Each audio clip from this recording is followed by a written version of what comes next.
Assalamualaikum warahmatullahi wabarakatuh. Perkenalkan, nama saya Fatimah Tuzahro. Saya adalah mahasiswi S1 Akuntansi, Fakultas Ekonomi Universitas Islam Sultan Agung.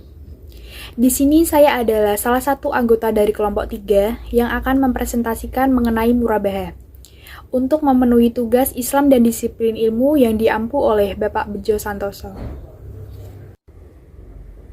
Yang pertama ada pengertian murabahah. Murabahah secara bahasa berasal dari kata rabaha yang berarti keuntungan. Karena dalam jual beli murabahah harus menjelaskan keuntungannya. Sedangkan menurut istilah murabahah adalah jual beli dengan harga pokok dengan tambahan keuntungan. Secara sederhana, murabahah berarti suatu penjualan barang seharga barang tersebut ditambah dengan margin yang disepakati. Tujuan murabahah menurut Al-Marginani sendiri untuk melindungi para konsumen yang tidak berdaya terhadap para pedagang yang curang dan tipu muslihat karena melihat konsumen tidak memiliki keahlian dalam melakukan jual beli. Selanjutnya ada jenis akad. Jadi jenis akad itu ada dua. Yang pertama akad murabahah dengan pesanan. Pada akad murabahah ini, transaksi jual beli terjadi setelah penjual membeli barang yang telah dipesan oleh pembeli terlebih dahulu. Pesanan tersebut dapat bersifat maupun tidak mengikat. Apabila mengikat, maka pembeli tidak dapat membatalkan pesanan dan harus membayar barang yang telah dipesan. Serta jika barang yang telah diberi nilainya berkurang sebelum diberikan kepada pembeli, tentu saja akan mengurangi akad dan penurunan nilai tersebut menjadi tanggungan atau beban penjual. Sebaliknya, jika tidak mengikat, pembeli tidak wajib membayar atau dapat membatalkan barang yang telah dipesan oleh penjual. Yang kedua ada akad murabahah tanpa pesanan.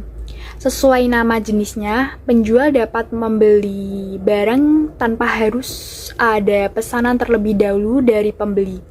Akad murabahah jenis ini termasuk bersifat tidak mengikat. Rukun murabahah dalam praktik ekonomi Islam.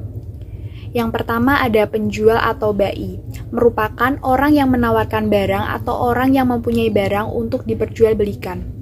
Yang kedua ada musitari, merupakan orang yang melakukan permintaan terhadap suatu barang yang ditawarkan oleh penjual.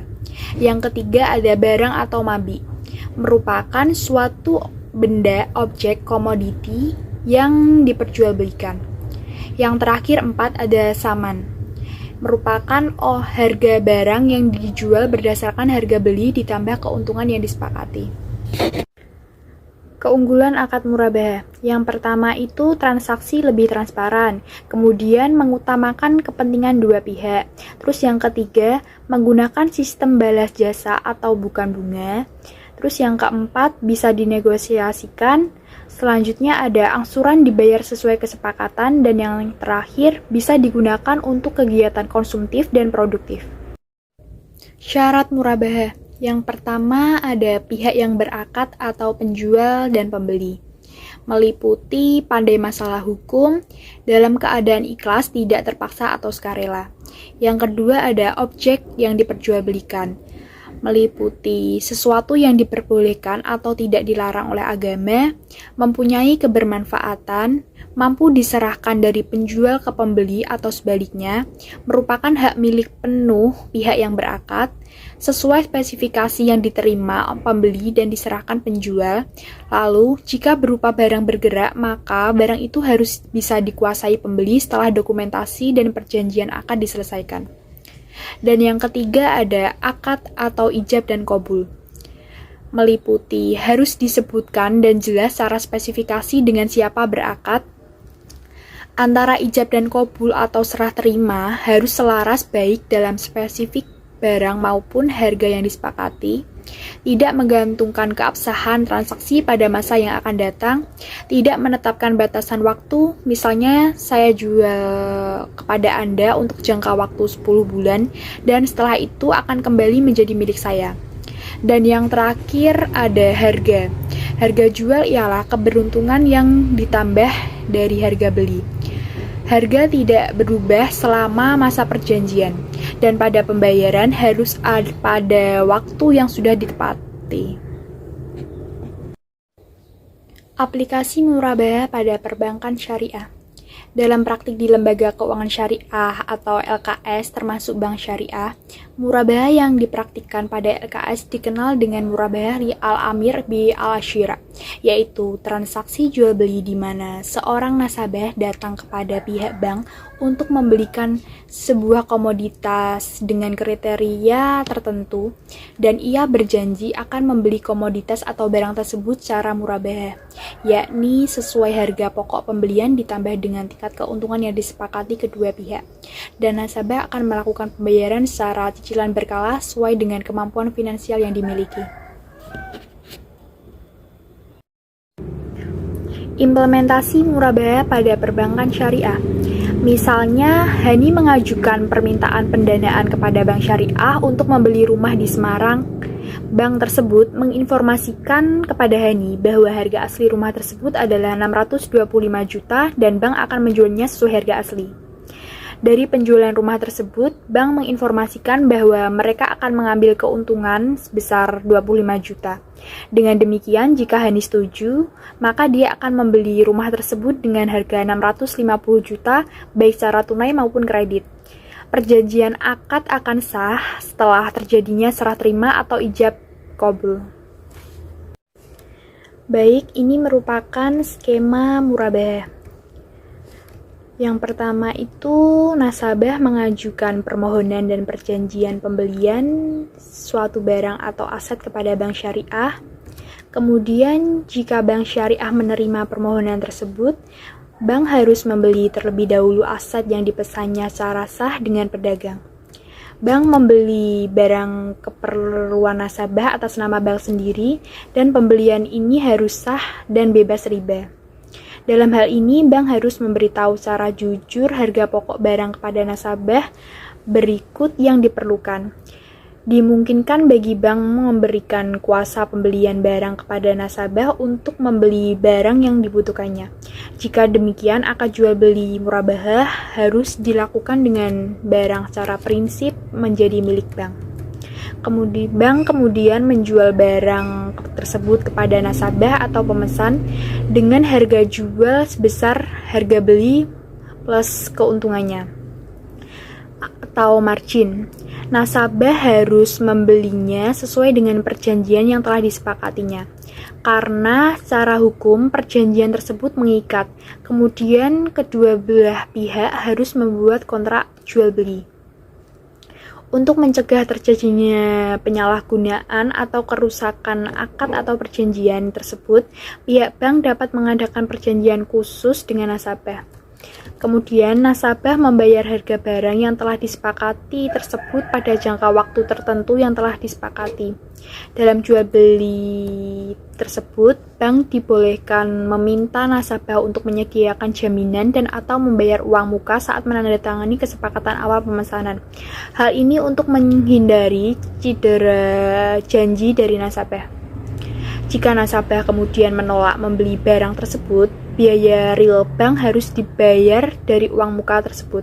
Apabila nilai uang muka kurang dari kerugian yang harus ditanggung oleh bank, bank dapat meminta kembali sisa kerugian kepada nasabah. Nasabah dapat menjual kembali barang tersebut dengan keuntungan atau kerugian, dan tetap berkewajiban untuk menyelesaikan utangnya kepada bank. PSAK nomor 102. PSAK 102, akuntansi murabahah mengatur pengakuan, pengukuran, penyajian, dan pengungkapan transaksi murabahah. PSAK 102 diterapkan untuk lembaga keuangan syariah dan koperasi syariah yang melakukan transaksi murabahah baik sebagai penjual maupun pembeli, dan pihak-pihak yang melakukan transaksi murabahah dengan lembaga keuangan syariah atau koperasi syariah. Akuntansi untuk penjual. Pada saat perolehan, aset murabahah diakui sebagai persediaan sebesar biaya perolehan. Akuntansi untuk pembeli akhir, aset yang diperoleh melalui transaksi murabahah diakui sebesar biaya perolehan murabahah tunai. Selisih antara harga beli yang disepakati dengan biaya perolehan tunai diakui sebagai beban murabahah tanggungan. Untuk penyajiannya, piutang murabahah disajikan sebesar nilai neto yang dapat direalisasikan, yaitu saldo piutang murabahah dikurangi penyisian kerugian piutang. Margin murabahah tangguhan disajikan sebagai pengurang atau kontra accounts piutang murabahah. Beban murabahah tangguhan disajikan sebagai pengurang. Fatwa Dewan Syariah Nasional MUI nomor 4 garis miring Dewan Syariah Nasional strip MUI garis miring 4 garis miring 2000. Yang pertama, bank dan nasabah harus melakukan akad murabahah yang bebas riba. Yang kedua, bank yang diperjualbelikan tidak diharamkan oleh syariah Islam. Yang ketiga, bank membiayai sebagian atau seluruh harga pembelian barang yang telah disepakati kualifikasinya. Yang keempat, bank membeli barang yang diperlakukan nasabah atas nama bank sendiri dan pembelian ini harus sah dan bebas riba. Yang kelima, bank harus mempunyai semua hal yang berkaitan dengan pembelian, misalnya jika pembeli dilakukan secara utang. Yang keenam, bank kemudian menjual barang tersebut kepada pemesan dengan harga jual senilai harga beli plus keuntungannya. Dalam kaitan ini, bank harus memberi tahu secara jujur harga pokok barang kepada nasabah berikut biaya yang disepakati. Yang ke-7, nasabah membayar harga barang yang telah disepakati tersebut pada jangka waktu tertentu yang telah disepakati. Yang ke-8, untuk mencegah terjadinya penyalahgunaan atau kerusakan akad tersebut, pihak bank dapat mengadakan perjanjian khusus dengan nasabah. Yang terakhir, 9. Jika bank hendak mewakilkan kepada nasabah untuk membeli barang dari pihak ketiga, akad jual beli murabahah harus dilakukan setelah barang secara prinsip menjadi milik bank. Sekian penjelasan dari saya, kurang lebihnya saya mohon maaf. Wassalamualaikum warahmatullahi wabarakatuh.